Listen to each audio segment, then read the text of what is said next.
गजा पर इसराइली अफवाज की सफाकाना बमबारी जारी है। ताज़ा सहूनी बमबारी में 81 फलस्तीनी शहीद हो गए, जबकि स्कूल पर बमबारी के नतीजे में कई बच्चे जिंदा जल गए।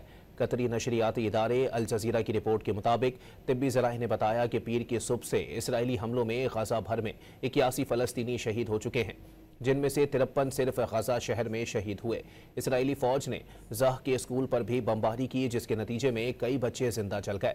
अल जजीरा के नुमाइंदे ने वाशिंगटन DC इत्तला दी है कि जंग बंदी के हवाले से मुख्तलिफ पैगामात और कयास आराइयाँ सामने आ रही हैं। ये बयानात उस वक्त सामने आए हैं जब इत्तलात हैं कि फ़लस्तीनी तंजीम हमास ने गजा के लिए अमरीकी जंग बंदी की तजवीज़ से इत्तेफाक कर लिया है।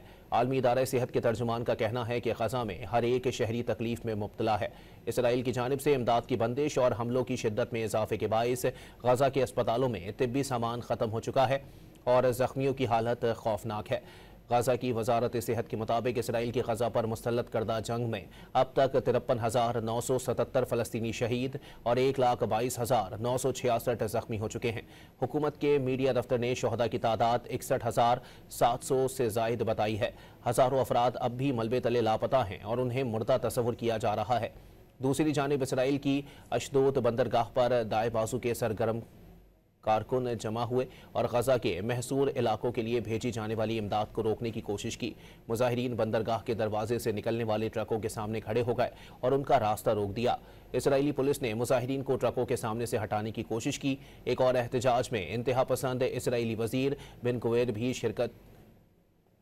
भी शरीक हुए और मुजाहिरीन को उकसाया कि इमदाद किसी सूरत गजा ना जाने दी जाए।